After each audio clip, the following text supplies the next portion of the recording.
Hello. Guess who? You know who, because you're listening to this, so you know full well that it's your boy, Craig. Craig. That's the only two pronunciations. Americans say Craig, I believe, because when Scottish people came to America and they went, "Yo, bro, what's your name?" They went, "Craig," and they went, "Craig." I might have just made that up, but it makes sense from a sort of evolutionary standpoint. We're off to a good fucking waffle. Sometimes this is like my therapy, just having a little fucking waffle at the beginning of the podcast. It's me. It's your daily, not daily, weekly, and if I'm not even weekly, I would say it's bi-monthly. Is bi-monthly twice a month, or is that every other month? This is, again, going swimmingly, but it's me. It's your Corona's charm. Here to get you through whatever you are trying to get through. What have I been doing? Absolutely fucking nothing. No, actually, I've been quite productive. Doing podcast shit. We did a Blast Beats dad cap to raise money for Black Protest Legal. So thanks to everyone that picked one up. I didn't do anything. I just facilitated about £1,800 for Black Protest Legal, which is a charity that represents people who have been arrested, usually unfairly, at the Black Lives Matter protests in the UK. When I recorded this podcast coming up, I don't want you to think that we're sort of glossing over the fact, but I believe me and my guest this week, which is Bryan Garris from Knock Loose, the singer of Knock Loose, we did this podcast on the day the day after George Floyd was murdered. Stress the word murdered there, because he was murdered in cold blood. And so we sort of briefly talk about it, but not as much as you would imagine us to talk about it. And that's not because I've recorded it today, it's because it had just happened. And even having said that, when we hung up, Bryan told me he was going to a protest that evening, which you wouldn't really expect from someone like a band like Knock Loose. But yeah, what a guy. So I guess I've sort of ruined my bit where I go, my guest this week is Bryan Garris, singer of Knock Loose. I caught up with him. He's a lovely little man. I'm going to say man, but he's quite young. He's not the youngest in that band, but he is quite young. What a fucking band, though. Knock Loose. Best band in metalcore right now. You heard it here first. What did we talk about? We talked about his unlikely goal to be an English teacher, which I guess he's kind of fucked up now. We spend about 20 minutes talking about various service stations and their food in America. And actually, all over the world, we talk about that. We talk about recording in Belleville with Graphic Nature, Will Putney at Graphic Nature, because we both recorded there.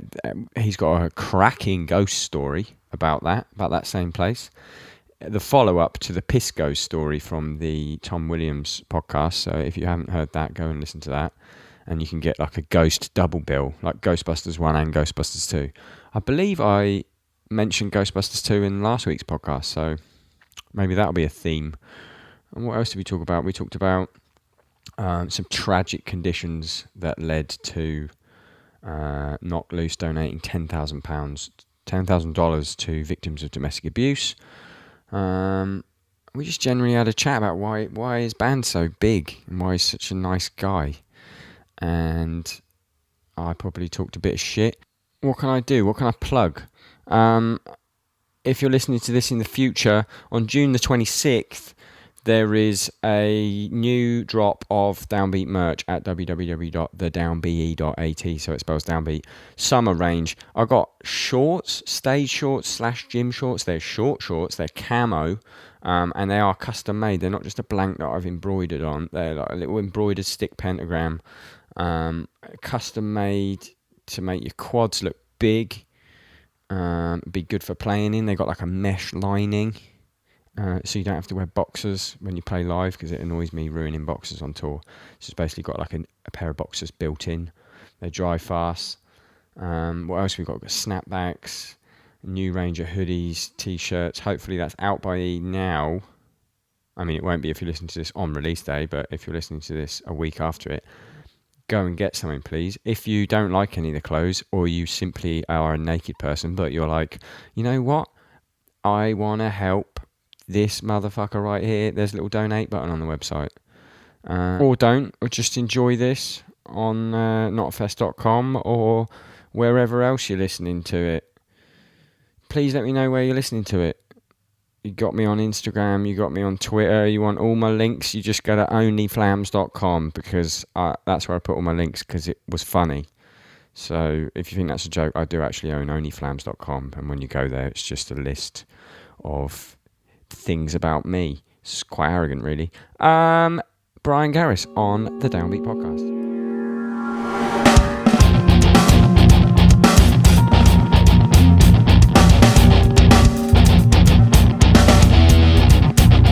Bryan Garris. What's up? From Knock Loose. How you doing? Good, how are you? I'm good, mate. We finally did it. Yeah, finally. It took a minute. Where are you? What time is it? What's going on? I'm in Louisville, Kentucky. It is 1:39 p.m. I woke up probably an hour and a half ago. Got some coffee, and now I'm just chilling. What coffee did you get? I swear you don't like coffee. I came around to it. I would say probably... Yes! Yeah, probably within the last, year or two. I went from being, the milkshake guy to, actually enjoying coffee more and more. And recently, ever since the weather's been getting better, I've been drinking lemonade cold brew. Ooh, bougie. Yeah, I don't know if you've had that, but... I have. Yeah, you get a lot of weird, remarks when you ask for it at a coffee place. But now my spot is, pretty used to me asking for it.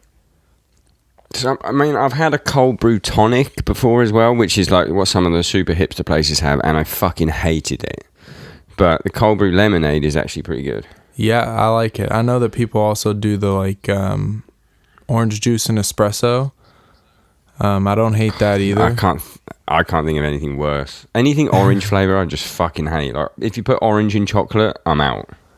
Yeah, I don't like orange and chocolate, but the espresso and orange juice wasn't too bad. I think is orange and chocolate a big thing in America? It's fucking massive over here. I wouldn't say massive, but I've definitely. I mean, I'm not saying it's not like McDonald's big, but yeah, it's fucking people are fucking with it here. Yeah, I mean, I've definitely seen it, but probably worse things more popular here. Yeah, guns.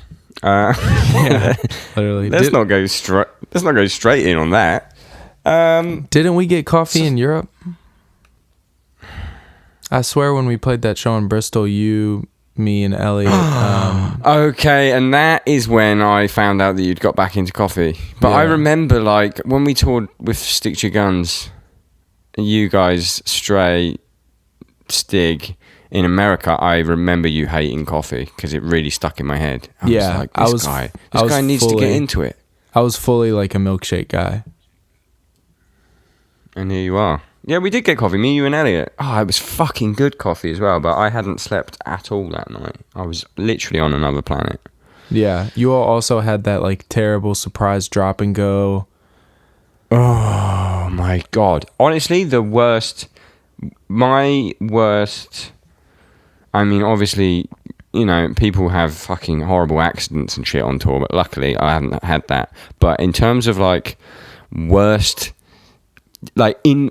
inconvenient days on tour, I think that one is top 3, if not number 1. Yeah. I mean, we got to the venue. You guys were already there because for anyone listening, Knock Loose had a tour, Stray had a tour. We're both playing in Bristol on the same day because people are idiots. So we decided to put the shows together And it became like one insane lineup. Can you remember the whole lineup? I can try. I know that from our tour package, we had Justice for the Damned, Renounced, Malevolence, and Us. And then from your all's tour package, it was like Loathe, Gideon, The Devil Wears Prada, Stray. All on one fucking show. Yeah. Which was sick, and the show was fucking unbelievable. But the venue, SWX or whatever it's called in Bristol, didn't have parking for 2 buses. So by the time our bus got there, we parked, I think it was like 5 miles away. It was something stupid, and we cross-loaded all the gear at 9 a.m. And it was a surprise, right? Yeah, didn't know anything about it. It was just some guy got on the bus or knocked on the bus at 9 a.m. It was like, yep, I'm your loader. And we cross-loaded 4 bands worth of gear in a fucking Volkswagen, one of the little ones, I can't remember what they're called. No, Mercedes Vito, one of those little tiny vans. And it took 5 trips. The rest of us had to get Ubers. But it was worth it. It was a great show. I remember at the end of that show, Tom left his stage clothes, and I had to... I Ubered them to him, but without me. Wow. Like Tom called an Uber to the venue, and when he got there, I was like, "Hey, I'm just putting these clothes in here." And the guy, when you get to the drop-off point, there's going to be a guy that's just going to get them out. Did you at least like lay them out as if they were a person in shotgun? No, but I wish I did. They were they were his show clothes, so they probably didn't smell great. But you must have had his show hat and his shoes as well, so you fully could have dressed it like an invisible person. That would have been so insane. I do remember that the Uber driver, was noticeably high. Like his car reeked of weed, and so to him the situation was probably way weirder. I've had that a couple of times with Uber drivers actually, where they've just been mega high. Yeah, I mean, you should drive around and smoke all day. Yeah, is that legal? I don't know. Probably not. I don't know if it's legal. I mean, I don't give a fuck, because I know personally I don't smoke weed anymore. But if I never did it, but I imagine driving on weed, like, you're just scared of everything, so you're probably less likely to cause an accident. Don't hold me to that. Yeah, I don't know. I don't smoke weed anymore either, and I don't think that I ever had a license when I did, so... Are you straight edge? I am now, yeah. As of, I think it's like been 2.5 years since I claimed. Nice. I'm nursing a raging hangover, so there's not really much middle ground to talk about there between the two of us. That's fine. I mean, I've definitely been there. I feel like I claimed at 25 or 24, I guess, because I had tried everything I wanted to and learned that I didn't like it firsthand. Fair play. I mean, I think I probably I reckon 16 to 20, probably 21, which, oh fuck, I guess in America 21's the age you can actually drink anyway, but in the UK it's like 18, but everyone does it from 15. Yeah. I think from 16 to 21 I was relatively teetotal, just practicing drums. And then, like, always because of the gym and stuff, I've been like, I'll sometimes do whole tours where I don't drink or whatever, but this lockdown shit is getting to me, so I'm just like, you know what? It's 2 in the afternoon. I'm gonna have a shot of Patron. Yeah, because why not? I mean, there's nothing else to do. Literally, I've got nothing to do. I've got nowhere to drive to. I've got nothing to fucking... I've been playing video games with Tom, and he's like, somebody will say something about like the day of the week, and Tom's just like, nah, every day is Sunday. Until I can go on tour again, every day is Sunday. I feel like he's low-key loving it. I don't know. I mean, he's loving he's definitely not, actually, because of the stress, because of managing so many bands. Yeah. In fact, I take that back. He's definitely not loving it. But I know he loves Sundays is all I meant by that. He loves streaming. I think that's been a really productive way to keep him busy. Yeah, and it's fucking sick that he's started doing it and he's got his own Twitter and stuff now because he's very funny. He's so funny. and he's like hidden behind just like the Stray account. Yeah. But that man there is a personality, you know? Yeah, absolutely. Here's my thing with what video games you've been playing. So I quit Fortnite recently because it's the only thing that I've done for 3 years consistently that I never got good at. So it was time to just put it away. And I've always preferred like story mode games. Right. So like I've been playing like the Resident Evil remasters, and I just started Resident Evil 7. That game is fucking insane. Yeah. We had it in the back lounge on that tour actually. We had it in the back lounge, and me, Tom, and Nick would just play it at like 3 a.m. all just screaming like girls, terrified. Yeah, and then so scary. I got home and I bought the VR version, and I just can't play it. I'm too scared. Yeah, I don't think that I could either. It's fucking terrifying. I've also been playing like the Uncharted games, which is basically just like it's like Indiana Jones. Oh, yeah, I think I know the one. I wish I could get more into video games. Like, the concept, I love. And I love, like, I'm the opposite. I love, like, competitive online playing and shit. But my attention span just goes. For single player, my attention span is dog shit. Like, you know, The Last of Us. Everyone says it's the best game on fucking earth. Yeah. I got it, and I was just like, about halfway through, I was just like, I just can't be bothered. That's actually my favorite game of all time. It's everyone's. So what's wrong with me? I don't know. I mean, I feel that way about like online competitive games. Like Fortnite was the first online multiplayer game that I ever played. Like I remember when I was younger and like Halo was the biggest thing ever, I played the story mode, and same with like Call of Duty. So Fortnite was the first online multiplayer game I ever played, and now that like Warzone and Apex and all these other ones are popping up, I just have like zero interest. I can't stand the Battle Royale model.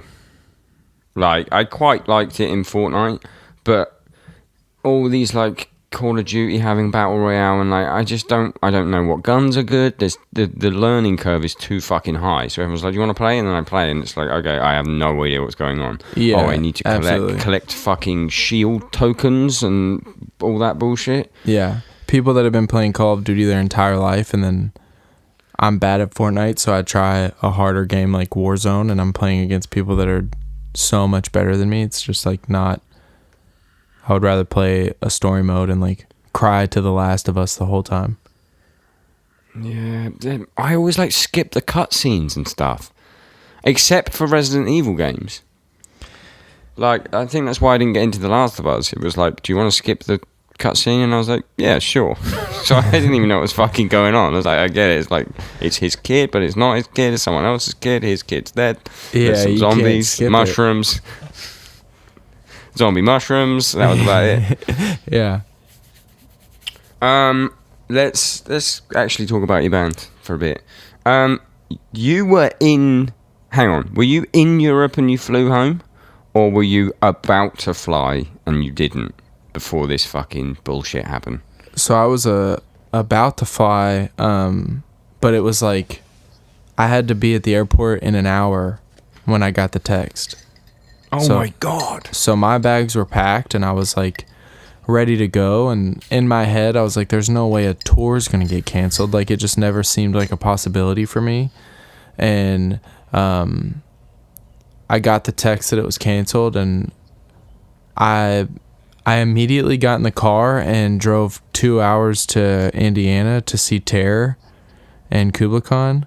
And I remember like I drove there with Taylor and both of my brothers, and when I got there, the 2 hours that it took me to get to the venue, I received a text message that was just a screenshot of Trump putting the travel ban on. So like I would have been like 1 hour into the flight to Europe. I would have gotten off the flight to like absolute mayhem.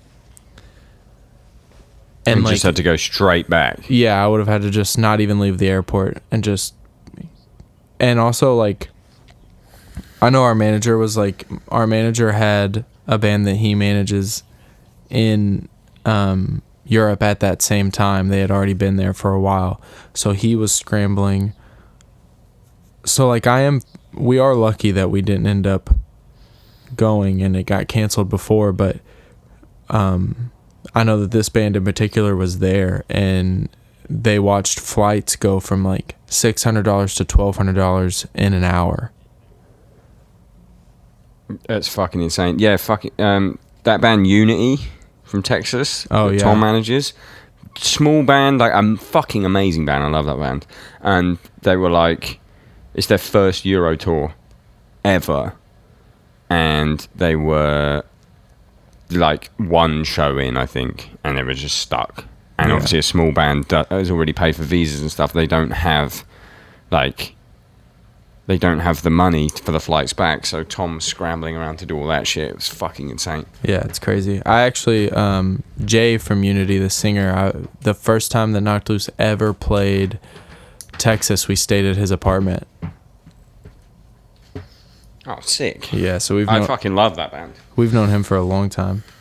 Also, something else about just like almost being in Europe during all of this, we were actually in Southeast Asia in January/February when everything was like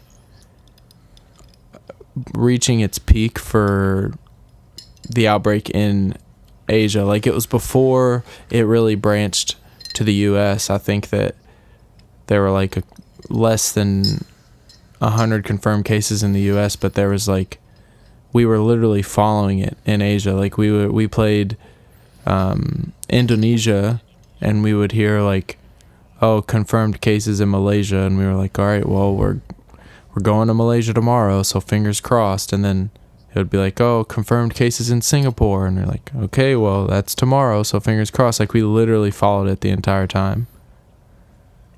Did anyone get sick? Not like corona sick, but like sick where you could think, what's that, corona? So Taylor did when we got home, because I kept telling myself, if we make it home, I'm fine. Well, after Southeast Asia, we went to Japan, which is like the cleanest place on earth. So I was like, if we make it to Japan, we're fine, and we don't have anything to worry about. And then we made it to Japan, and I was like, all right, we're in the clear. And then we came home, and as soon as we got home, Taylor got like very, very sick. And I know that a lot of people are like, oh, it could have been, like, I could have had it. So I don't want to, like, feed into that. But I definitely think that it's a possibility just because, like, I mean, you've played Southeast Asia. Those shows, like, the conditions are... The hygiene is, it's like... I mean, now, because of this whole, like, being programmed for cleanliness, wash your hands, fucking 2 meter distance, it actually seems insane that those shows are ever allowed to happen. But yeah, fuck, I hope that they come back.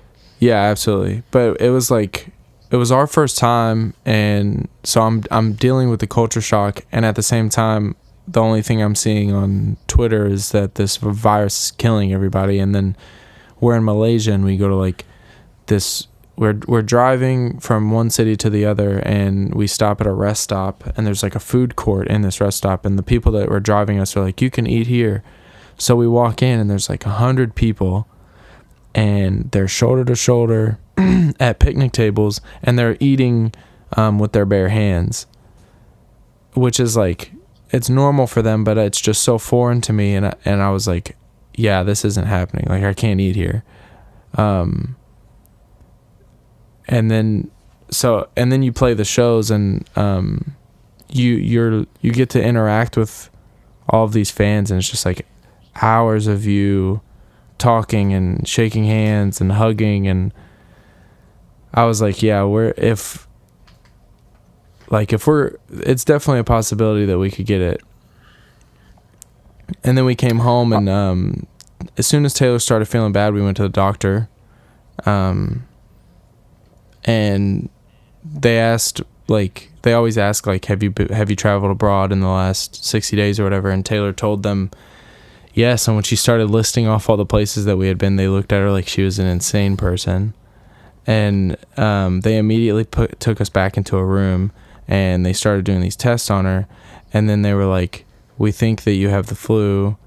And she was like, can you test me for coronavirus? And this was before it was like really big in America. And the doctor was like, oh no, that's a China thing. You haven't been to China. And we were like, we've been to all these places that have confirmed cases. And she was like, yeah, but you haven't been to China. You're fine. And like didn't give... And I'm sure one of your connecting flights would have went to China. Like, there's no way. Or like, yeah, fuck me, that doctor is a psycho. Yeah, I couldn't believe it. And then she ended up being sick for like 4 weeks. And there's no way anyone is picking up the flu in Southeast Asia when it's fucking like summer over there. Yeah, like she had it. Yeah, I think so too. I mean, I know people. I'm not going to name them on here because I hate the whole fucking. Like metal sucks and I love metal sucks and lamb goat, but like the whole this person has corona, this band has corona, and it's like it's just like clickbait shit. But I know loads of people that had it and have got over it, thankfully. Yeah, same. I also know people who's had like family members die from it, so I'm not saying it's not a big deal, but same. Yeah, I don't want the clickbait shit. Let's fucking stop talking about corona then, because it depresses the fuck out of me, and I don't want to have... I've had so many conversations with people where all we do is speculate. Like, what do you think is going to happen? Will we be able to stage dive? And it's like, no one fucking knows. I fucking hate it. No one knows. Let's talk about your band and how you're the fucking biggest metalcore band on fucking earth right now. Well, thanks. And you're all little baby boys. How old are you? I turned 27 this year. Oh, you're old. You're an old one. Yeah. What's the rest of the band? You look like 22 though. That's good. I'm glad that you think that. I'm so jealous. But yeah, Kevin is already 27. He'll be 28 next year. And then the rest of them are fairly young. Like Paxton, I think, is 24, and then Isaac and Cole are 22. Jesus. That's so sick, though. Young bands doing shit. Isaac started touring when he was, I think he did his first tour when he was 15, maybe 16. It's mad, though, because Isaac actually looks the oldest. Isaac and Pac look the oldest. Yeah, Kevin looks old. I don't think he does, though. I think, like, under the beard, there's still like and the hair, there's still like a little boy face. Yeah, maybe. Just weathered by Red Bull. You could tell me Isaac was 30, and I'd go, yeah, that guy's 30. Yeah. Like a not old looking 30, just like as a 30-year-old man. Yeah. He's got that DHT. It's like a fucking, it's a thing in testosterone that makes you manly. Oh. But also makes your hairline recede. Sorry, Isaac. When did Knock Loose form then? I kind of just used the first show as like the starting point, which is in 2013, just because it's kind of hard to say when me, Isaac, and Kevin started playing together. It originated with just the three of us, and it was like, at first it was totally just like a hobby. Like, I was in college and I told them that I didn't really want to take it too serious because I had done bands before, and now I was kind of like in college and trying to go that route. And I actually like got Isaac connected with another band that was touring so that he could pursue it still and then just do us on the side or whatever. And so we played together for years before we ever actually like picked a sound and played a show. It was just really jamming. And then 2013 we played our first show. 2014 we did our first tour. What was your first tour? Isaac's 15 at this point? No, Isaac was probably 16, 17, but okay. He had already toured with the like 2014, he's probably like 16, 17, but he had toured with his older band. They toured in a 2-door Ford Explorer Sport. But then our first tour was actually us and Greyhaven, which is a band that sick. Tom works with. Yeah, so Greyhaven's from Louisville, and Isaac actually played guitar in Greyhaven, and he helped start Greyhaven, and he helped write their first album, Cult America. And when they had like an old van from prior bands, so we like both bands shared the van, and we did like a 2-week summer tour in 2014, and that was kind of when I decided to like stop going back to college. I was like, yeah, this is kind of what I would like to do this for a little while if it's a possibility. Right. So have you ever thought about going back to college? You don't have to now. Well, I've thought about taking like online courses. I actually think about it pretty often. I would say probably once a year at least, just because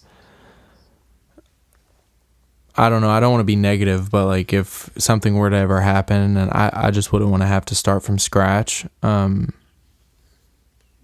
like I did kind of realize what I wanted to go to college for, which is something that I would still very much be interested in. And I just think that it would kind of be smart to have a backup plan. Okay, what's that? What's the college? I wanted to be an English teacher. Really? Yeah. That's interesting. I just connected really well with an English teacher that I had in high school, and I think that it was a very like, I don't know, it's a really cool position to play in somebody's life, because right at high school is like right when you have the opportunity to really connect with somebody and leave a lasting impression. And I think in college it's too like it's not personal enough, and middle school they're too young, and it's a noble profession. I actually got on really well with my English teacher as well, initially, and then I had one that I didn't like so much. But I get it. But the problem is, your band is going to be massive for a long time, so you're not going to get to do it, I'm afraid, mate. And, also, and that's okay. This is still like... so this is your second place. Yeah. I will take being... How many tickets you do at House of Blues? Which one? I mean, we did the biggest one. You did the big one, the big fucker. The biggest one was Anaheim House of Blues. I think that's a 2,300 cap. Crazy. Definitely crazy.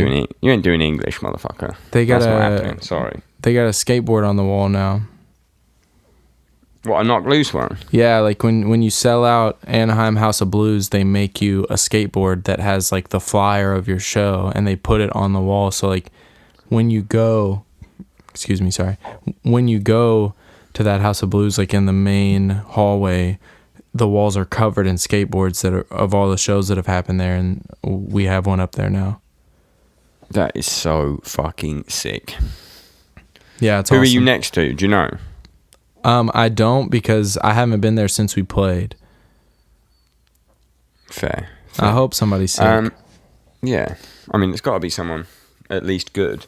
The first time I ever heard your band, I can't be the guy that says that they heard the EP. I didn't hear the EP. The first time I heard it was... In fact, no, I did hear the EP because the late Tom Searle showed me it. He was a big fucking... an early Knock Loose fan. I've heard, yeah, that's amazing. Yeah. And he showed me it, actually. And then I forgot about it. No offense. And then Will Putney showed me it when I was in America. I think we were doing the tour with someone else, and I think Tom had... Oh no, Will Putney had... He was mixing Oblivion's Peak, and just put it on in the car, and it fucking blew me away. The tempo change, and then I think it blew everyone else away, and then here we are. Well, thank you. Yeah. What? We're not going to talk about the old album because there's no fucking point. but there's some interesting stories on the new album. We can share some ghostly activity, can we not? Yeah, we can. There's a few things I want to talk about in regards to the new album. So, you record at Machine Shop. It's not Machine Shop. Fuck. I'm sorry, Will Putney. I'm so sorry. Graphic Nature, which used to be Machine Shop. And you have... I mean, Stray has had some sort of... We're on the Tom episode we talk about. We were sure we were like haunted by like a piss ghost. Yeah. Where we would wake up, me and Tom would wake up, maybe it was just in our room. We'd wake up at insane times, just bursting for a piss. In Tom's word, feverishly needing to piss. And we just have to run to the toilet, and the toilet's so far away at Graphic Nature. It's so fun. And then what the fuck were you in town for? You'd finished recording, but you were there for some reason when we were recording with your brothers. Yeah, so we like we were trying out like a light rig. Taylor does our lights as well, and that's it. I remember. We rented from somebody in New Jersey, so we just drove up. Me and my brothers try to do that every now and then. We call them broad trips, where we just like drive somewhere for whatever reason, just to kind of get them out of Kentucky a little bit more. The other day, 2 days ago, we drove to West Virginia just to eat sheets. Holy shit, how far is that? Like 3 hours? Yeah. What did you get? I got 2 chicken sliders with mac and cheese bites on them. Oh, fuck yeah. And mozzarella sticks with Dr. Pepper barbecue sauce. Oh, okay. Sheets, Wawa, Buc-ee's. Rate them. 1, 2, 3. Gold, silver, bronze. Sheets number 1, Buc-ee's number 2. Over Buc-ee's? Yeah. I don't know why, but Buc-ee's was like a secret to us for a long time. Like, I didn't know what Buc-ee's was. And then, so I've only been there twice. So, like, there's still a lot of the menu to explore. But like Sheets is just like, I ride hard for Sheets. Everybody in Northwest does. I would take Sheets over Wawa, but I would take Buc-ee's over all of them. Yeah, I really like Wawa too, but it's definitely third place. Yeah, and they are like the holy three. If anyone's from the UK, which is actually about half of the listeners, these are service stations, but they have like insane menus and everything gets made for you. Think like Subway, but not shit. Yeah. And Buc-ee's has like a fucking brisket counter and shit. Buc-ee's is like a mall with gas pumps in front of it. Yeah. And like branded, it's a beaver, isn't it? Like, yeah. Every item of branded merch you could possibly have, like pajamas, fucking Rice Krispie treats, everything. It's crazy to explain to people that don't tour your obsession with these places, because it's like, the other day I had to tell my mom that we were driving 3 hours to go to a gas station. Like, I was like, I gotta stop and get gas on our way to this gas station. And that's so fucking funny. But it's just different. I know, like, there's like Thorntons and Speedways that are trying to like emulate that model around where I live, and like offer food, and they have like the touchscreen kiosks and everything, and it's just like, it's not the same.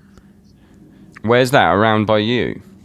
In Louisville, some of the gas stations, like the brand new gas stations, will have like a side that serves food. Yeah, but it's never the same. Yeah, it's not. How much does the UK fucking suck for gas station food? It's literally the worst place on earth. I'm not. Yeah, I don't like it. I don't like the like display sandwiches. Oh, they're just so shit, and you just can't get anything warm. There's nothing like freshly made, unless you want a Burger King. You all have that one spot though. Is it Greg's? Greg's vegan steak bake, vegan sausage roll. Yeah, fuck yeah, that place goes hard. And Greg's, actually, they're opening more Greg's in service stations. So, in fact, Greg's is probably Greg's do a vegan steak bake. It's probably going to be the first thing I eat when small non-essential businesses open back up here, because it fucking rips. Right, we're literally talking about food now. We still need to talk about your fucking band. Okay, right, we're in the studio. We both record at the same studio in Belleville, New Jersey. Belleville is the first song on your album. It's called Belleville. Yeah. If anyone doesn't know Belleville, it's basically where everything in The Sopranos happens. I only found that out the other day. It also sucks. It sucks, but it's kind of sick. Like, it's sick because I thoroughly enjoy the studio. Like, I know some people don't like being locked up in the studio for a long time, but like, I love it. I think it's probably definitely different for like drummers, because like sometimes you record first and then you're literally just sitting there for like 30 days. But I just love being in like the creative atmosphere. So like, I definitely will tolerate Belleville to be at the studio. But like, statistically, it's not great. Here's the thing though, for me, it has everything I need from life.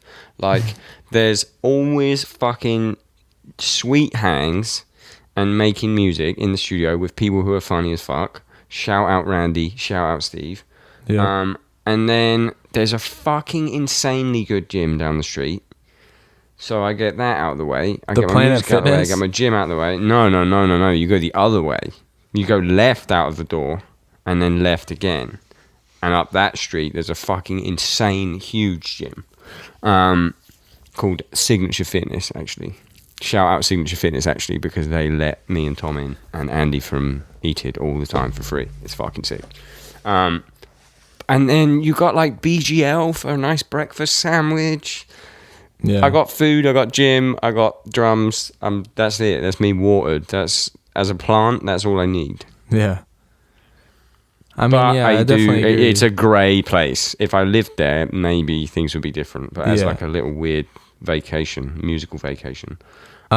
Me, Will, and Randy got matching Belleville tattoos. Oh, I'm so jealous. And it's like, you play CeeLo, right? Yep. It's 3 dice, 1, 2, 3, with Belleville underneath it. Nice subtle Belleville loser tattoo. Yeah. That's fucking sick. Where did you get that? Did you get it in Belleville or did you go to Montclair? We went to Montclair just because it's more trustworthy. It's a good tattoo place. Yeah, we went to the place. Montclair's got that fucking ramen place as well. Oh, I love New Jersey. Ani Ramen. Fuck, it's so good. We could have a whole podcast talking about food. It's one of my favorite things on earth. And I think that area's got so many good food places. And you don't even have to leave. You can just Postmates it all. I wish I was at the studio right now. I'm honestly thinking about if like they open up travel and stuff and I open the borders and I'm just bored, I might just come to America, hang out at the studio for a bit. Maybe just fucking fly to a bunch of different places and just fucking have a little like... I'll do all the stuff that I do on tour except actually play a show. Yeah. Which is basically eat and go to different gyms. Just go to the studio and write a record with Randy. That would be fucking sick as well. I'll just come and just annoy people. I actually have a bunch of stuff I want to pick up from the studio because I don't know when the next time we're going to be touring is, and it's like just sat there. So I'm actually going to do that. Anyway, let me talk about your fucking goddamn band. You recorded it at Belleville. Is it In the Walls that's about what happened? Yeah, inspired by. Talk me through it. I'm not really good at writing about like, I don't know, but we wrote and recorded the record there, but it was in 3 different like sessions. We were just like, we were touring off of laugh tracks for so long that it was time to work on a new record, but we just don't say no to tours, so we just are never home to write. So finally we like booked time at the studio to just write, and it ended up saving the record, and we all just went up there for like 2 weeks and just jammed every single day. and got a whole bunch of songs. We left for probably 6 months, came back for another 2 weeks, jammed on a bunch of songs, left, came back 6 months later, and then recorded for a month. So the second writing session, Will wasn't even there. He was in Hawaii, I think. And so we had the studio to ourselves essentially, and we would write every single day, kind of on the schedule of like wake up, eat breakfast, write a song, eat lunch, write a song, play video games, and go to sleep. And that was every day. But it slowly got pushed back later and later into the day. So one night we're writing, and it's about like probably like 10, 11 o'clock. And we get done, and we all go downstairs, and I'm giving you like the very detailed version of the story just because this is kind of the first time that I've talked about it where like other people will be listening and not just to a friend. Yeah, this is good. That's what we want. Fill the fucking air. Yeah, so if you haven't been to the studio, which I'm assuming most of your listeners haven't, the living room area and the kitchen area couldn't be more opposite. Like the living room is downstairs all the way to the left. The kitchen is upstairs all the way to the right. So Cole is in the kitchen by himself making dinner, and all of us are downstairs like playing video games, whatever. Cole calls PacSun and he's like, hey, can you ask Randy if I can have one of his LaCroix? So PacSun's like, yeah, hold on. And he goes over and asks Randy. Randy says yes. He comes back and he picks up his phone and he says, PacSun's phone, thanks for holding. And PacSun hears like a woman laughing at that comment. And he was like, hello? And he assumed that Cole was just on the phone with somebody else and just like added PacSun to ask the question. So PacSun was like, hello? And Cole was like, hello? And he was like, Cole? And he said, PacSun, did you ask Randy? And then PacSun heard a woman laugh at that exchange again. And PacSun was like, who's on the phone? And he was like, nobody. What are you talking about? So he finishes making his dinner and he comes downstairs and PacSun's like, who were you on the phone with? And he was like, nobody. I was on the phone with you. Like, what are you talking about? And he's like, you didn't hear that? Like, it sounded like somebody else was on the phone. And Cole like showed him his like call log and he was like, nobody was on the phone. Like, so like whatever. They end up like going to a bar that night, and they get back pretty late. So the next day we start our writing a little bit later, and then we stop and have dinner, and then we start writing again. And at this point, this is like the latest we wrote probably while we were there, but it was like we started writing probably at 11 or midnight or between there or something. And PacSun, we were kind of just talking out some ideas for a song or whatever. Like we had like a big whiteboard that had all these like notes and like things that we wanted out of this writing process. And PacSun brought up like the night before, like just hearing somebody on the phone, and he was like, maybe somebody's here. And I was like, yeah, it's the woman in the walls.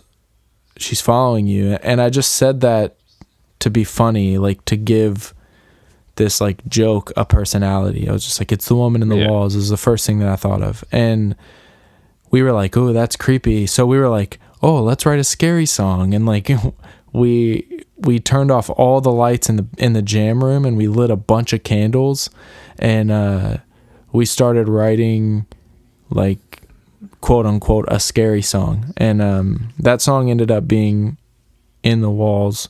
And while we're writing it, like we just jam when we write. So like somebody's like, oh, I got this riff, and we like put drums to it, and we're like sitting there jamming. And like PacSun has headphones in that have the cabs so that he can like hear everything equally.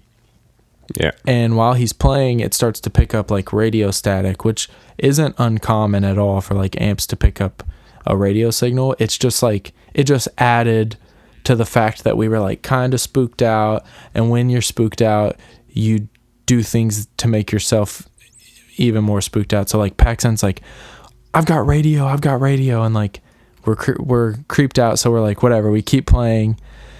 And then like while PacSun's drumming, he like shoots up, he stands up from his throne, and we all stop playing, and he's like, something touched my leg, something touched my fucking leg. Like he's like freaking out, and he's looking down on the ground, and we're like, what are you talking about? And he's like, something touched my leg. He's shining his flashlight up into the rafters, because like the ceiling is unfinished, so it's kind of open, and like he's shining his flashlight on the ground and like thinking maybe something fell from the ceiling, and we're all like, what the fuck, like this is so creepy, whatever. And then like Randy walks through to go to the kitchen or something, and as soon as he walked in the room, we were like, is this place haunted? And he was like, what do you mean? And I was like, just answer the question, is this place haunted? And he was like, I don't know, like it's an old ass like warehouse, we hear stuff all the time, like. And we were like, well, this happened and this happened and this happened, and like while we're telling Randy all the things that have happened so far, PacSun's like down by his drum set looking to see if anything maybe had fallen, and finally he like shoots up and he's like, I found it. And it was like PacSun wears a bracelet, and it was the cross from his bracelet had fallen off while he was drumming, but it was completely clasped. Like he ended up having to break it and fold it back over the bracelet to get it to go back on. Like there's just no way that it could have slipped off. And I was like, it's the woman in the walls. And everybody was like, the woman in the walls. And Randy was like, what do you mean woman in the walls? And I was like, oh, it's just like a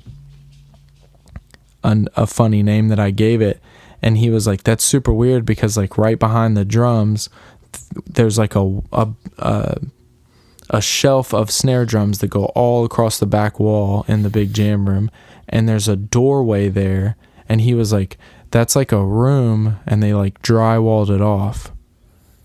So like behind PacSun there's like a room in the walls. And I was like, it's the woman in the fucking walls. I was like, she's fucking with PacSun, and she's right behind PacSun. And like we were freaking out at this point, just like fully spooked, and also just like hype that like all these things are lining up coincidentally. Being the children that you are. Yeah. So at a sleepover. Yeah, literally. And so at this point we have to finish the song. So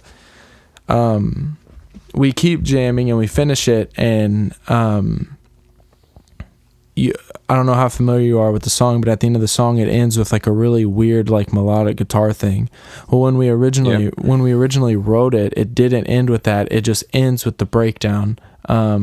And I went into, Will had it all set up to where everything was mic'd and we could record our jam sessions. So we would write a song, and then I would go and press the space bar, and it would record them playing it live so that we could listen back to it. So I was like, all right, I'm going to run in here and record it. And I went into the control room that has like a window looking into the jam room, and I record them playing the like roughest version of the song that we had so far. And at the end, without announcing it or like saying that it was an idea of his, Cole just like played this melodic thing. And like it was weird. Like he didn't tell us he was going to do it. So we're all looking at him, and I'm like looking through the window, and I'm like signaling him to keep going because I thought that it was really cool. And it was like unscripted and like unplanned. I don't even think if it's really a riff that he wrote. It's just like, if you listen to it, we ended up, for the album version, we ended up using the demo version of Cole's guitar for that specific part, just because it was like, it doesn't really stay in tempo. It doesn't have a specific number of times that it goes through. He was literally just like going off the top of his head, but it ended up sounding cool, so we kept it. So when he was done, everybody rushes into the control room and they're standing up behind me looking at the computer, and I was like, this is awesome, whatever, like let's listen to it. So we listened to it through, and when Cole's guitar part comes back up, I was like, we need a sound clip over this, that would be really cool. And then PacSun was like, we should do a radio sound clip like my headphones were picking up, since like it was in my headphones, so we put it in the song, blah blah blah. So I was like, oh yeah, that would be sick. And then Isaac was like, we should use the sound clip from this video game PT, which is love that fucking game. Yeah, it's terrifying. See, I don't think you can get it anymore, can you? It's like it was a demo. Yeah, and the game ended up getting canceled, so the demo was then like taken off. So you can't play it, but like if you're listening and you have no idea what it is, you can YouTube a playthrough, and it's just as scary. Like it's such a scary game. And of course, I still have it installed on my PlayStation.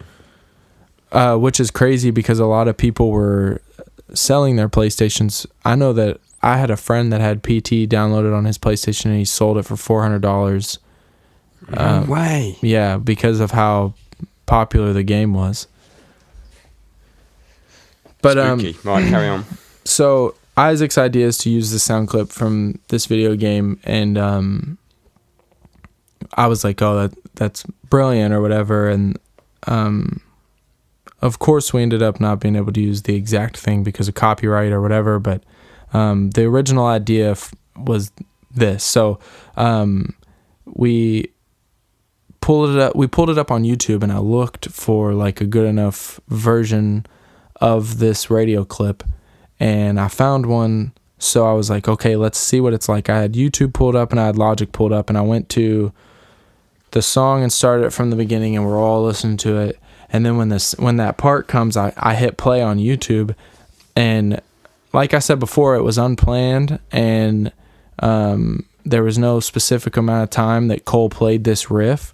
But with this sound clip, it was like eerie how perfect it fit. Like it sounded like Cole wrote this guitar part for the sound clip. And like on the record, you hear how the song ends and the sound clip comes to its climax, and then the next song starts, and it's fucking sick and spooky. And that's literally how it happened. Like it lined up so perfect. And I'm not exaggerating. It's one of the scariest things that's ever happened to me in my life. We're listening to the song with the sound clip over it, and we're all like, we have cold chills, like we're creeped out. And when it's over, it ends so perfectly. I like sit back. It was like something out of a movie. I sit back in my chair, and I was like, that's it. That's the song. And like, boom, all the lights went out. No way. Yeah, like all the power, not even just the lights, all the power, like the computer, the huge tower that's next to the computer, and all the lights went out. And I like literally went into like shock, like I froze. And then all of us were like, I like turned around and I was like, fuck you, Kevin, because he was like standing at the doorway, and I thought that he flipped a switch, and he was like, there's no light switch over here, like I didn't do anything. So we all like a Scooby-Doo cartoon, we all run downstairs. And like Randy's down there, and we thought maybe Randy played a prank on us or whatever, and so we like come rushing downstairs, and we're like, fuck you, Randy, like we know that you like hit the breaker or whatever. And he was like, the breaker is in that room. It's actually behind the Stray from the Path flag that covers the back wall.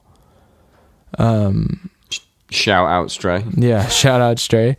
But so there's no way that he could have pulled the breaker or whatever. And even weirder than that, all the power in the surrounding rooms, the rest of the studio really stayed on. Like the hallway that is directly outside of that room, and all of our equipment in the jam room all stayed on. It was just the room that we were in.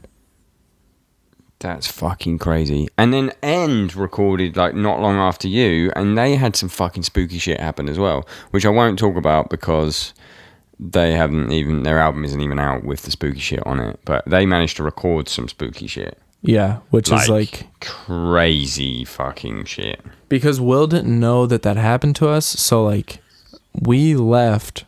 Like I said, that was just a writing session, and then we were gone for probably 6 months, and then we came back to record the album, and he was like, "Why is this song called In the Walls?" And I was like, "Because of the thing." And he was like, "What thing?" And I was like, "Oh fuck, you weren't even here." So I told him the whole story, not knowing that while we were gone, he was experiencing his own weird shit.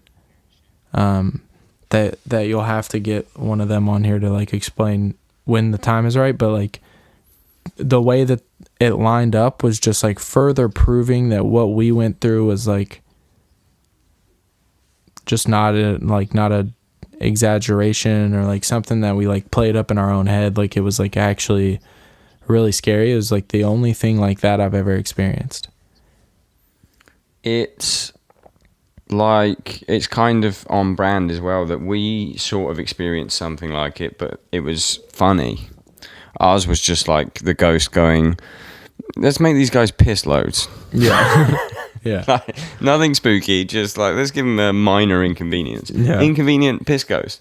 I actually had something like this happen to me when I was a kid. I was at like a friend of a friend's house who his dad had like inherited some big like tennis courts, like old school like 1800 tennis courts, and we were in there and you could hear people's shoes squeaking and there was no one there. You could, like when people are playing tennis, like when they go to get the ball and they like squeak, and you could fucking just stand in there and you could hear it. Like every now and again you would hear it, and every now and again you would hear like the sound of a tennis ball hitting a racket, but there's no one there. And it was like 1800s old school tennis courts, so like scary. Indoor ones. And then later on that day, like we were in his house, and I was explaining like a scene from a film. I think I was explaining a scene from the film Chopper, where he gives this guy 10 seconds to try and get to the door, or else he shoots him in the leg or something. And I'm like acting out the scene. And in the scene, the guy just counts down from 10 to 1 and then shoots him. And while I'm acting it out, I go 10, 9, 8, 7, 6, 6, 6. And then like freaked out because I was like, I tried to say 6 once and I fucking said it 3 times. Just while I was counting down, I went 10, 9, 8, 7, 6, 6, 6, 5, 4. And then I was like, whoa, that was fucking weird. Yeah, that's scary. That's scary. In the same day as the tennis court shit. Yeah.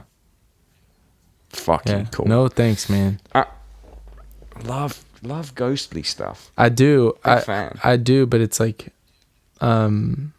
just to add to that, here in Louisville, we have Waverly Hills Sanitarium. Have you ever heard of that? No. So but the word sanitarium makes me think of Metallica, which is cool. Yeah. It's a giant hospital that was for the tuberculosis. It was a tuberculosis hospital. And hold on. I'm trying to like... It opened in 1910. It's like a 2-story, terrifying hospital. But it's like voted one of the most haunted places in America. And when I went to college, it was like essentially like right in the backyard of the college. Like you can kind of drive through the woods and see it. It's all closed off now and you can't get to it. But I'm Googling it now. Oh my God, it looks fucking insanely terrifying. Yeah, it's so scary. And like if you read about it, there were so many people dying of tuberculosis at such a high rate that they didn't know what to do with the bodies. So on site at this hospital, there's like a tunnel that's like a mile long and it's at a very small incline, and it was like a chute that they would they would put bodies on hospital beds and just roll them down this tunnel and dump them at the end. So it was called like the death tunnel. And it's like, it's in the part of town that my dad grew up in. And my dad and his friends would like break into it in the middle of the night and like drink and play hide and go seek. And the loser would have to see how far they could walk down the death tunnel before they chickened out and ran back up. Oh my God, I'm Googling it now. Is that ghost photo real? Have you seen that? I don't know. I'll pull it up right now too. The ghost of Mary Lee in the death tunnel. I want to cry. That looks so scary. I mean, it probably is real. It's like there's so much scary stuff surrounding that place, and like they've kind of turned it into a like tourist attraction. Like for around Halloween, you can do like lock-ins there, which sounds really scary. But what they like decorate it and have people dress up, and like I don't want to do that. Like I want to go there and I want it to look like an abandoned hospital. Yeah, with no fucker there. Oh, wow. I'm going to go on a real fucking ghost tunnel tuberculosis fucking rabbit hole after this episode. Let's not talk that much more about ghosts. I want to talk about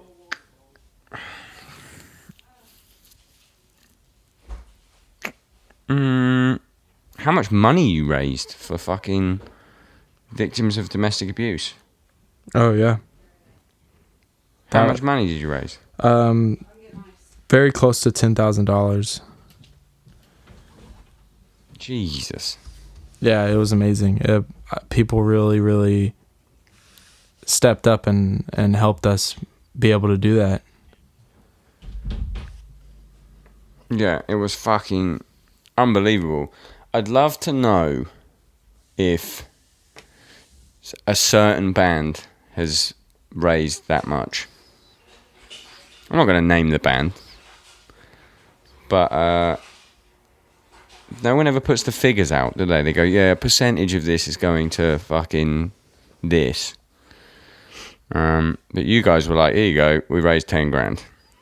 Well, like we didn't want to like brag about it, but when we kind of surprised the organization, and they were just so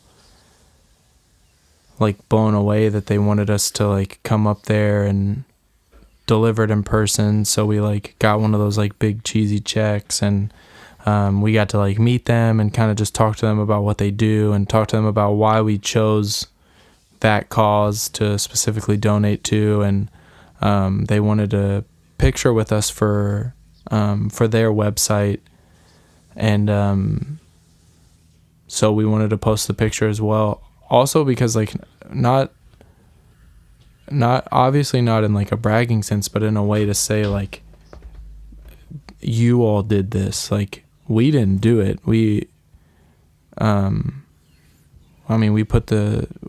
designed a t-shirt. That's all we did. It was the people that bought it that did it. And like, we didn't do like a percentage. We did everything that was raised after cost.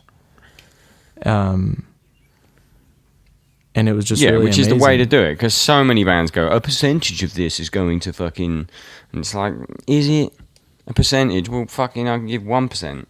Yeah, that's what I'm saying. So what's the organisation, and why did you choose them? And you don't have to tell me why, if you don't want to. I can tell you why. It's so a couple years ago now, actually, we were on tour, and Taylor, for those that don't know, my girlfriend is our merch person / LD, and she's been touring with us for a long time now. And unfortunately, while we were on tour, we got a call saying that her cousin was murdered because of domestic violence. Fuck. Yeah, it was just very traumatic experience.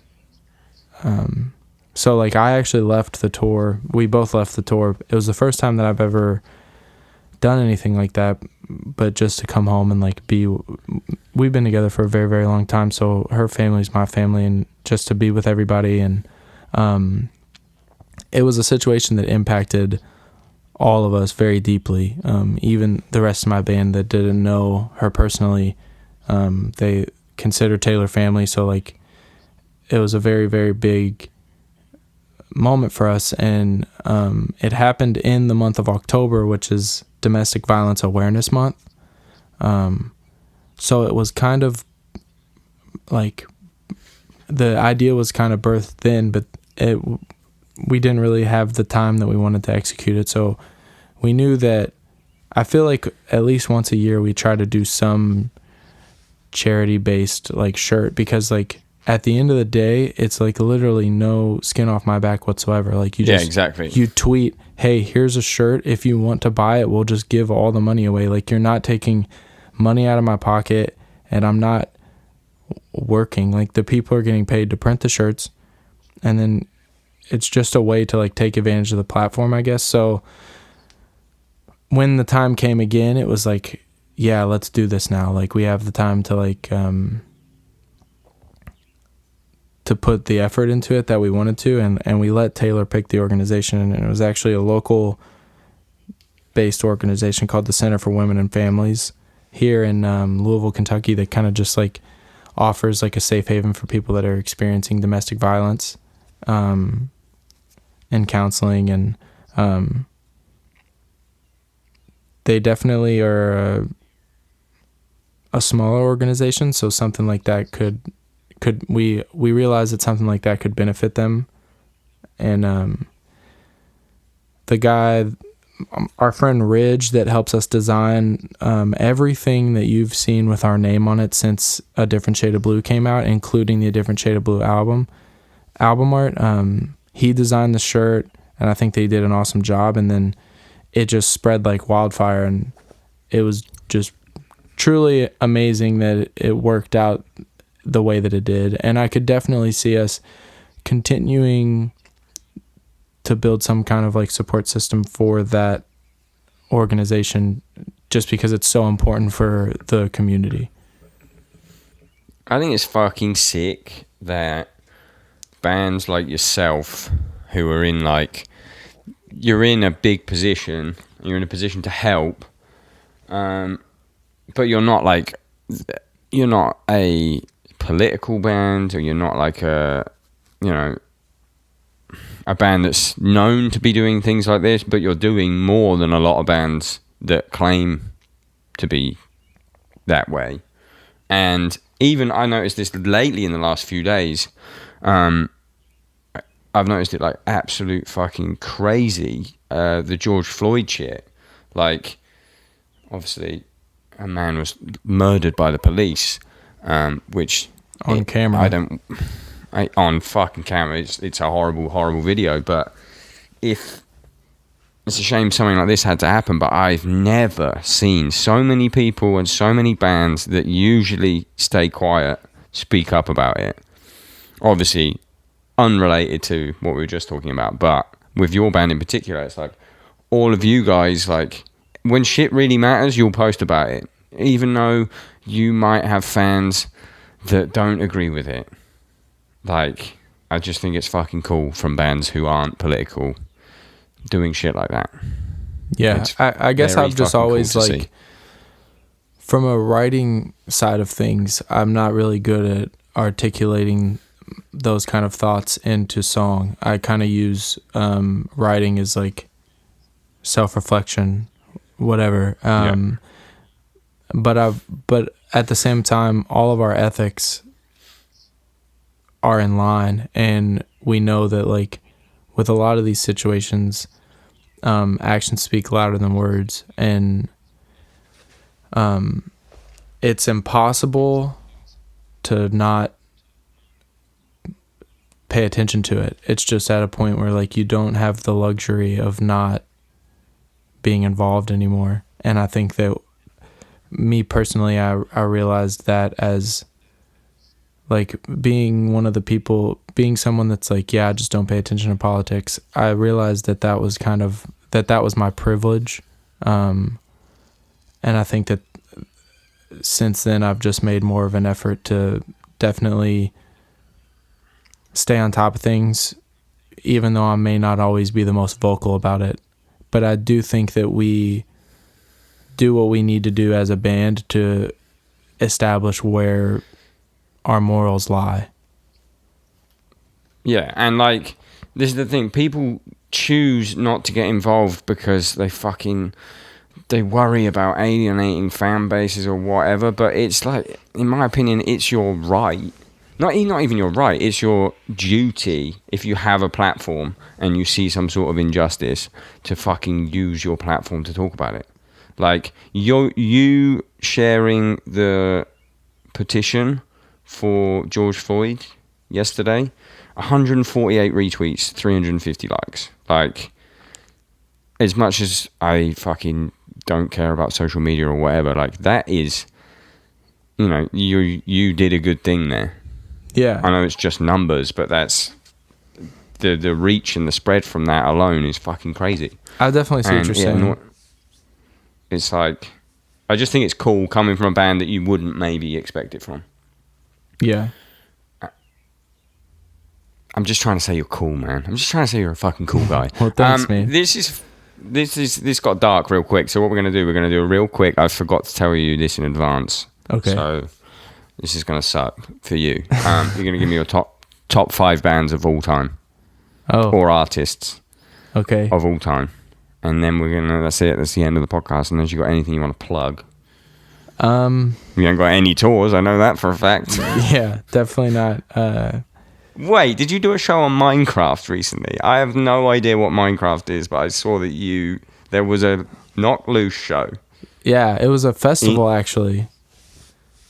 In Minecraft? Yeah. How the fuck did that work? Did you send them a live set? Yeah, basically. So like we tour with a front of house person, and he had like a full set audio recorded, and he like mixed and mastered it and sent it to them. A lot of people thought that we were like actually playing somewhere and they were like streaming the live audio. But no, that wasn't the case. They just kind of like, they used, when it was pitched to us, it was like, hey, do you want to do this? You don't have to do literally anything. So we were like, yeah, sure. And like, if anything, it was like it was a huge talking point because it got people talking about the band again. But they just took old live audio and like animated it in a Minecraft setting, and they like built a stage and a backdrop, and you could stream it, or you could actually, like, if you had the Minecraft game, when you select like what mode you're playing, you get to choose like what island you want to be on. And this is just from my understanding. I don't personally play the game, but you can, there was like a code that you could put in that actually puts you on the festival grounds. And there were like 4 different stages, and there was a bunch of bands playing all day. Like I know Movements played and Citizen played. This is insane. Yeah. And to me, the funniest and like craziest part about it was there was like a merch tent like there would be at festivals, and when you would go, you would like click on a t-shirt that says Knocked Loose, and it would open up a link to our like online merch store. Wow. Yeah, so you could the like future. Buy merch. Yeah, it was crazy. What was the cap? I don't know. I know that they tried to do it weeks ago, and the servers crashed because so many people tried to get on it at once. So they ended up having to like cancel it during, and like I guess rebuild it so that it could handle the traffic. But they got it done, and I was like watching it from my computer. That's fucking crazy. Anyway, give me your top 5 bands. If you can't do top 5, give me your favorite band of all time. I will try to give you... It's going to be some fucking niche hardcore shit, isn't it? No, all of it. It's 5 not, niche actually. hardcore bands. I could do niche better than I could do my favorite because that's just so hard. I know that my favorite band of all time is Matchbox 20. What the fuck? Yeah. Oh my god. Which isn't hardcore at all. I'm amazingly surprised. It's a whole catalog of hits. And it's very nostalgic for me. My dad... I couldn't name you one song. Name me a song. Real World, Long Day. Oh, yeah, okay. Yeah, it's one of those bands where I know the songs, but I don't know who it's by. Yeah. You could probably sing it, too. But, Probably fucking could. It's like... My dad traveled a lot when I was younger, and it's his favorite band as well. So, like, when he would come home, he would just be listening to it. I have, like, a very musical family, so, like, my mom would be, like, cleaning the house with all the windows open, just blaring music, and, like, my dad would always just be blaring Matchbox 20. So, like, when I was, like, old enough to appreciate music on my own, and I like revisited it, and a lot of it was super familiar to me, and I just like fell in love with it, and it's just consistently been my favorite band for a very long time. Okay, who else you got? Man, Sorry, just give me a top three. I usually give it to people in advance. I will say Hatebreed.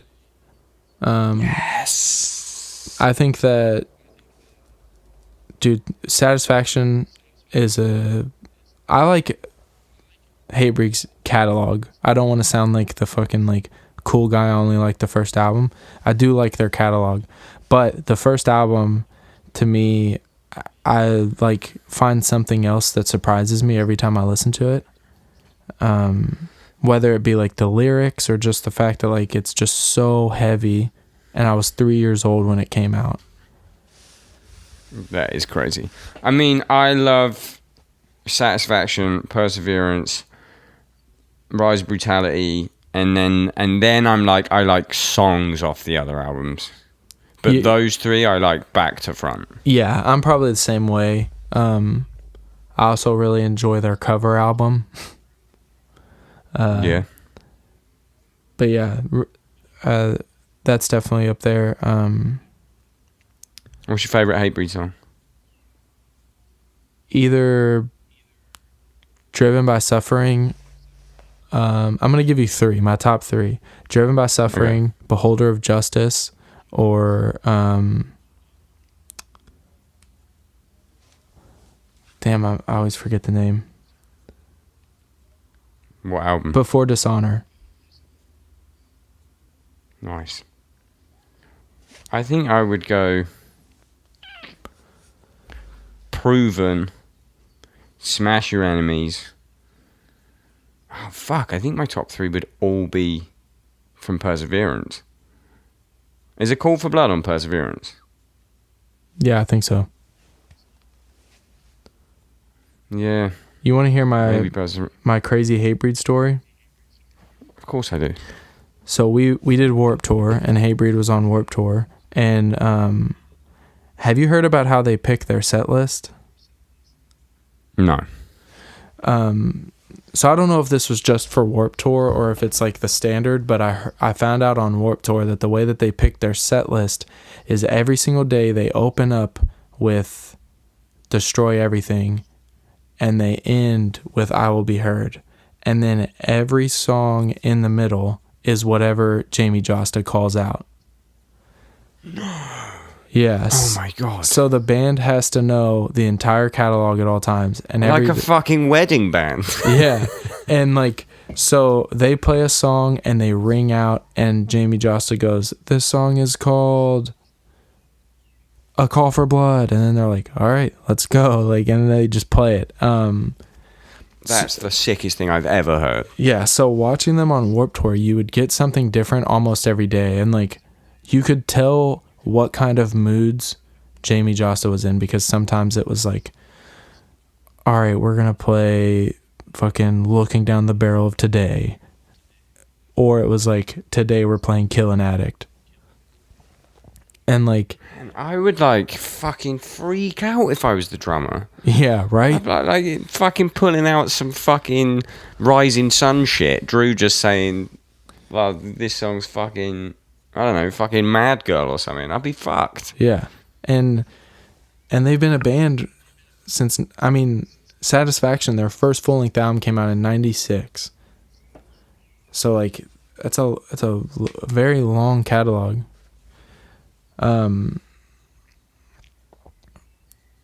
Sorry, my mom just tried to call me. But That's all right. I'm going to have to text her and tell her that I'm on the phone or else she's going to freak out. Why don't you just do this? Give me your fucking third band and then we'll call it and you can phone her. Because we're like an hour and 20 minutes. This is a fucking Lord of the Rings podcast. Well, I have to tell you this Hatebreed story, though, because I promised that you're going to love it. And then... Oh, wait. The crazy story wasn't you finding out about the set list? No. Fuck. Okay, text your mum. So I just texted her. So you watch it almost every day because you don't know what you're going to get. But then, unfortunate circumstances, Jamie Jost actually, because of a family emergency, he had to fly home. And I do remember this. They did a Hatebreed set with just volunteer vocalists from Warped Tour. It was like soft volunteer. Like you had to kind of know them, obviously. You couldn't just be like the singer of fucking I Prevail and get up there and sing a Hatebreed song. But so you got to kind of like pick your songs. Well, not really. They kind of gave like songs that they had to play, obviously. And so I got to watch like literally once in a lifetime Hatebreed set that'll never happen again. It was like Vincent from the Acacia Strain opening the set up with Empty Promises and Last Breath. Josh James did one, didn't he? Josh James did 3 or something. Josh James did Proven. So sick. Which is so sick. The singer from Municipal Waste did Destroy Everything. Jesse from Stick to Your Guns did Perseverance, and he did I Will Be Heard, and during I Will Be Heard, the singer of Guar came out and killed him on stage and finished the song. Oh my god, this sounds unbelievable. And then fucking the singer of Ymir was like, I'll do it, but I'm picking the songs. And he did like Smash Your Enemies and I think Driven by Suffering. But it was like so funny because like he didn't even try to do Hatebreed vocals. It was just like Ymir, like When I Wake Up. And that's crazy. Yeah, it was awesome. You'll never see that again. You know what I mean? That is fucking Why didn't you do one? So I didn't know them that well. I had kind of talked to them in passing, and I'm not even kidding. As soon as the set was over, I walked backstage to tell like Jesse that good set, and Frank from Hatebreed was like, "Why didn't you get up there?" And I was like, "Fuck." Yeah, there's no way that they wouldn't have wanted you to do that. I saw a similar thing, right? Lars, I saw Metallica, and Lars got really sick backstage. And this is like 2006 Download Festival, Metallica headlining, and I saw Metallica play a set where Joey Jordison played for like 4 songs. Dave Lombardo from Slayer played for 2 songs. It was fucking crazy. I can't remember who else played, but those 2. It was like watching Metallica play with Joey Jordison was fucking unbelievable. Yeah, that's insane.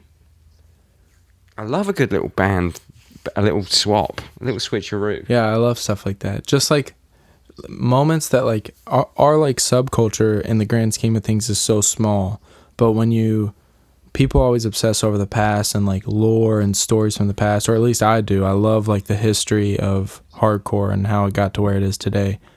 So to think about like people are going to talk about like that moment in music, like the drummer of Metallica couldn't play, so like the drummer of Slipknot played, and like you were there, you know what I mean? It's fucking cool. Right, let's leave it at that. Yeah, top 2 is fine. I can't think of a third one. It's my bad for not telling you, and also I'm so fucking hungry. I'm just going to end up just going, yeah, okay, what's next? Yeah. But thank you for coming. It's been a long time. See, I can't even talk. I need fucking sugar. It's been a long time coming. I'm glad we got to do it. I hope we get to fucking hang out soon. Yeah, me too, man. I hope that things go back to fucking normal. So I hope next year things are normal again. Oh, next year will be fine. We just got to see this year out. Okay, so what we're gonna do? We're gonna do a fake goodbye right now, Okay. and then I'm gonna debrief you still on the phone. Okay. Okay. Bye. Bye.